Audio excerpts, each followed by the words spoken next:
तो सभी लोगों को सुप्रभात, राम राम, सत श्री अकाल। और सुबह के अभी 7 बज रहे हैं और मैंने मुंह भी नहीं धोया और तुरंत ही वीडियो बनाना चालू कर दिया है। तो आप लोगों का स्वागत है। मेरा नाम है संजय सिंह और तहे दिल से स्वागत कर रहा हूं आपके अपने यूट्यूब चैनल पर। आज सुबह जल्दी तैयार होकर मैं और तानिया निकल जाते हैं जयपुर के अक्षरधाम मंदिर, जिसे स्वामीनारायण टेम्पल भी बोला जाता है, वहाँ के दर्शन करने के लिए। यूँ तो स्वामीनारायण टेम्पल दिल्ली में भी बना हुआ है, जो कि बहुत बड़ा मंदिर बना हुआ है और भारत के कई हिस्सों में बना हुआ है। भारत में नहीं अपितु विदेशों में भी कई सारे मंदिर बने हुए हैं। तो अगर सबसे पुराने स्वामीनारायण टेम्पल की बात की जाए तो वो अहमदाबाद में बना हुआ है, जिसकी वीडियोस मेरे यूट्यूब चैनल पर भी डली हुई है। तो आज हम लोगों ने डिसाइड किया है कि हम जहाँ पर भी जाएंगे वहाँ पर पब्लिक ट्रांसपोर्ट की मदद से ही जाएंगे। हाँ, थोड़ी सी यात्राओं में परेशानी जरूर हो रही थी, पर किसी भी शहर को अगर आपको समझना है, उसको जानना है, उसको पहचानना है, तो सबसे अच्छा जो तरीका होता है तो वो यही होता है कि आप वहाँ के लोकल पब्लिक ट्रांसपोर्ट का इस्तेमाल करें, ताकि आप लोगों के बीच में जाएँ, उनसे वार्तालाप करें, उनका रहन सहन देखें।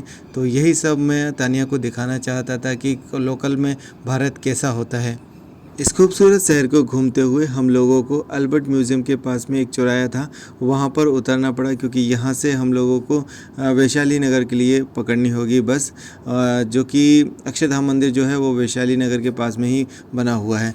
तो यहाँ से हम लोगों को चेंज करना ही था कि हमें एक गार्डन दिखाई दिया, जो कि बहुत बड़ा गार्डन दिखाई दे रहा था, और इस गार्डन का जो नाम था वो राम निवास गार्डन था। इसकी एंट्री फीस थी जो कि 20 रुपये थी, और गार्डन काफ़ी ज़्यादा बड़ा था और जयपुर के बड़े गार्डनों में से इसको एक माना जाता है। मेरे साथ में तानिया जो है उसे कहीं पर भी ले जाओ इतनी ज़्यादा खुश हो जाती है कि खुशी के हमारे डांस ही करने तो मैं गाना भी गा देता हूँ कि आज मैं ऊपर आसमान नीचे, आज मैं आगे जमाना है पीछे। तो कमेंट करके बताइएगा ज़रूर क्या मैं अच्छा गाना गा लेता हूँ। It is just a jokes of part. तो मुझे पता है कि वॉइस इतनी ज़्यादा अच्छी नहीं है। तो आगे की यात्रा को हम चालू करते हुए दूसरा पब्लिक ट्रांसपोर्ट ले लेते हैं, मतलब कि बस पर ले लेते हैं, और वह हमें वैशाली नगर उतार देती है। वहाँ से हम लोग पैदल ही चले जाते हैं गूगल बाबा की मदद से अक्षरधाम मंदिर की ओर। अगर आप लोगों ने गूगल मैप को यूज़ किया होगा तो आपने अक्सर ये पाया होगा कि जब भी हम उसमें जो फुटपाथ का वे होता है वो डालते हैं, तो आप पाते हैं कि वो सारा जो रास्ता होता है वो इतनी गलियों से होते हुए जाता है, बस्तियों के बीच में से होते हुए जाता है। तो वही सामना हम लोगों को करना पड़ रहा था। तो बिल्कुल बस्तियों के बीच में से होते हुए यहाँ पर ये जो एरिया है वो काफ़ी ज़्यादा पॉश था। यहाँ पे बड़ी बड़ी बिल्डिंगें थी, और वैसे भी जयपुर जो है वो पिंक सिटी है, और दूसरा यहाँ की जो बिल्डिंग है, यहाँ का जो रहन सहन है वो थोड़ा सा और सिटियों की अपेक्षा ऊपर लेवल का है। तो फाइनली अब हम लोग आ चुके हैं जयपुर का अक्षरधाम मंदिर, जिसे स्वामीनारायण मंदिर भी बोला जाता है। एक बात मैं और क्लियर कर देता हूँ, ये कन्फ्यूजन मुझे भी था पहले, इसी वजह से मैं आप लोगों के साथ में शेयर करना चाहता हूँ कि मंदिर का नाम जो अक्षरधाम मंदिर जितने भी हैं उनका स्वामीनारायण मंदिर भी होता है। तो स्वामीनारायण से हम लोग ये समझ जाते हैं कि ये मंदिर जो है वो नारायण भगवान, जो कि विष्णु के अवतार हैं, या फिर विष्णु भगवान को ही नारायण बोला जाता है, तो उनको समर्पित हैं। पर ऐसा बिल्कुल भी नहीं है। ये जो स्वामीनारायण जो हैं वो एक गुरु हुआ करते थे, या बोले तो एक महात्मा हुआ करते थे, जो कि अच्छा ज्ञान दिया करते थे, और जो भी बुरे काम करते थे उनको सही मार्ग पर लाने का ये काम किया करते थे। और इनके जो मंदिर बनाने की जो शुरुआत हुई थी ना, वो अहमदाबाद में हुई थी। वहाँ पर भी मैं गया हूँ, और वो जो मंदिर बनाया गया है, जो ओरिजिनल मंदिर है, वो लकड़ियों का बनाया गया है। लकड़ियों के फ्रेम या लकड़ियों के खंभों पर निकासी की गई है और उसको तराशा गया है। तो बहुत ही सुंदर वो भी मंदिर है, पर बहुत ज़्यादा बड़ा नहीं है। अब जो अक्षरधाम मंदिर बन रहे हैं वो बहुत ही ज़्यादा बड़े बन रहे हैं और सारे के सारे पत्थरों से बनाए जा रहे हैं। स्वामीनारायण के जीवन परिचय के बारे में हम लोग और अधिक विस्तार से जानेंगे, पर उससे पहले मैं आपको यह मंदिर दिखाना चाहता हूँ कि जयपुर में किस तरह का मंदिर बनाया गया है। बहुत ही सुंदर तरीके से यहाँ पर इसको भी बनाया गया है, और आप देख ही सकते हैं कि यहाँ की जो दीवारें हैं, यहाँ के जो खंभे हैं, यहाँ की जो छतें हैं, उन सब पर ही ना बहुत ही बारीक तरीके से नक्काशियाँ की गई हैं, और बहुत ही सुंदर तरीके से इनको उभारा गया है। अगर आप लोगों ने मेरी खजुराहो सीरीज़ देखी होगी तो उसमें मैंने जो खजुराहो के मंदिर हैं जब उनको एक्सप्लेन किया था, तो उसमें कई बार मैंने तोरण द्वार के बारे में जिक्र किया था। तो वही तोरण द्वार का जो स्ट्रक्चर है कुछ कुछ यहाँ से मिलता जुलता है। 2 या 2 से अधिक जब भी खंभे इसमें जोड़े जा रहे हैं तो उसके ऊपर एक बंक सा दिया जाता है, जैसे कि इन खंभों में दिख रहा है। जब आप इन तोरण द्वार को देखोगे तो उसमें पाओगे कि एक मगर बना होता है और उसके मुंह से कुछ निकलता हुआ दिखाई देता है। तो एक्चुअली में वो जो निकलता हुआ रहता है वो गंगा जी हुआ करती हैं। तो इसका जो उद्देश्य यही रहता था कि जब भी आप उसके नीचे से जाएंगे, तोरण द्वार के नीचे से जाएंगे, तो वो आप एक्चुअली में गंगा जी के नीचे से जा रहे हैं, तो पवित्र होकर आप भगवान के दर्शन करने के लिए जा रहे हैं। तो अब हम लोगों के सामने जैसे कि भगवान जी आ चुके हैं, तो पहले हम शांति से भगवान जी का दर्शन कर लेते हैं। मैं बोलता बहुत ज़्यादा हूँ, इस वजह से शायद आप लोगों को डिस्टर्ब होगा, तो पहले हम दर्शन कर लेते हैं।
तो पूरे मंदिर को आप लोगों ने देख ही लिया होगा कि कितने सुंदर तरीके से नागल श्रेणी में बनाया गया है। और कुछ कुछ मुझे इस तरह के लग रहे थे कि जैसे खजुराहो की जो मंदिर है ना, उन्हीं से इनको इंस्पायर्ड होकर बनाया गया है। तो बहुत ही सुंदर तरीके से इसमें कलाकृतियाँ आपको देखने को मिलेंगी। मंदिर के बेसमेंट में प्रदर्शनी भी लगाई गई है, जिसमें हमारी जो आयुर्वेदिक पद्धति है उसके बारे में बताया गया है। गुरु और शिक्षकों का किस तरह का व्यवहार होता था उसके बारे में बताया गया है। विज्ञान के बारे में बताया गया है कि किस तरह से हमारा विज्ञान से जो आयुर्वेद है वो रिलेट करता है। तो इन्हीं सब के बारे में इस प्रदर्शनी में बहुत ही अच्छे तरीके से बताया गया है। तो अगर आप जाते हैं मंदिर का दर्शन करने के लिए तो आप नीचे प्रदर्शनी देखने के लिए भी आ सकते हैं। हो सकता है कि इसका आपसे टिकट लिया जाए, क्योंकि मैं जब गया था तब 20 रुपये पर पर्सन टिकट इसके अंदर था जाने का प्रदर्शनी को देखने के लिए। अच्छा, स्वामी नारायण जी के बारे में थोड़ा सा मैं और आप लोगों को बता देता हूँ कि जो इनका जन्म हुआ था वो 1781 के लगभग बताया जाता है। और इनका जब जन्म हुआ था तब इनका नाम स्वामी नारायण नहीं था, इनका नाम घनश्याम पांडे नाम था।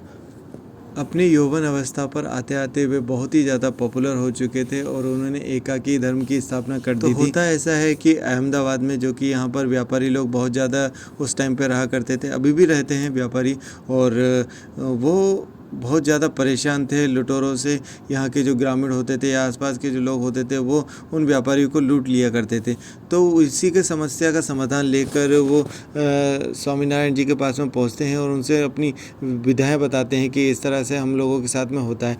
तब स्वामीनारायण जी यहाँ पर आते हैं अहमदाबाद में, और वो जो भी बुरा काम करते थे उनको शिक्षा दिया करते थे, और उसका जो प्रभाव था ना वो बहुत ही ज़्यादा उन पर पड़ता था, और वो तुरंत ही अपना स्वभाव चेंज कर लेते थे। मतलब कि जो गलत काम करते थे वो सतमार्ग पर आ जाते थे। इतने चमत्कारी पुरुष के बारे में जब अंग्रेज़ों को पता चला, क्योंकि वह भी एक तरह से इन लोगों से परेशान हुआ करते थे, जो लुटेरे हुआ करते थे उनसे वो भी परेशान थे। तब उन्होंने देखा कि ये जो काम कर रहे हैं वो बहुत ही अच्छा काम कर रहे हैं।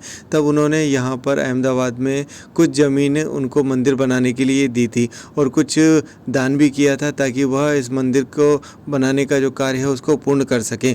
तब उन्होंने स्वामीनारायण जी ने यहाँ पर एक मंदिर की स्थापना की थी, और पूरा मंदिर जो था ना वो लकड़ी का बनाया गया था। यहाँ का मतलब मैं बता रहा हूँ अहमदाबाद का। इस तरह से पहला स्वामी नारायण मंदिर जो है वो अहमदाबाद में बनाया गया था। अच्छा, अहमदाबाद में भी 2 मंदिर हैं, एक पुराना मंदिर है और एक नया मंदिर है। जो नया मंदिर है वो तो बहुत ही ज़्यादा भव्य तरीके से बनाया गया है। तो आप जब भी जाएंगे तो अधिकतर जो भी लोग जाते हैं वो नए मंदिर को ही दर्शन करने के लिए जाते हैं। जयपुर के अक्षरधाम की अगर बात की जाए तो यहाँ के जो हरियाली है, यहाँ की जो गार्डनिंग की गई है वो बहुत ही सुंदर तरीके से की गई है। प्रॉपर तरीके से सभी फूल पत्तियों की कटाई भी की गई है। तो यहाँ पर अगर आप बैठेंगे भी ना तो बैठने के बाद में बहुत ही सुंदर तरीके का आपको फीलिंग होगी, आपकी जो भावना है वो निकल कर आएंगी। यहाँ पर रात को लाइटिंग और साउंड शो भी होता है, तो अगर आपके पास में समय है तो उसे भी आप आकर एंजॉय कर सकते हैं। शाम होने लगी थी और हम लोगों को अब भूख भी लगने लगी थी, इसीलिए इस बार अब हम लोगों ने ऑटो कर लिया था। पब्लिक ट्रांसपोर्ट लेने की अब थोड़ी सी हिम्मत कम हो गई थी क्योंकि पूरे दिन की थकान थी, और इसी वजह से सबसे पहले हम लोग बिल्कुल ही लोकल रेस्टोरेंट, अगर बोला जाए तो गलत नहीं होगा, वहाँ पर हम लोग आ गए थे खाना खाने के लिए। तो इस तरह से हम लोगों को जयपुर में रहते हुए करीबन 3 दिन हो चुके हैं और ये हमारी आखिरी दिन है, और कल हम लोग निकल जाएंगे फतेहपुर सीकरी के लिए। तो अगली वीडियो में हम लोग आपको फतेहपुर सीकरी पे मिलेंगे। तो अगर आपको ये वीडियो अच्छी लगी है तो इसे लाइक ज़रूर कीजिएगा, और अगर आप पहली बार मेरे चैनल पर आए हैं तो अपने चैनल को सब्सक्राइब भी कर लेना है। तो मिलते हैं कल एक नई जगह पर नई वीडियो के साथ में। Thank you so much for watching.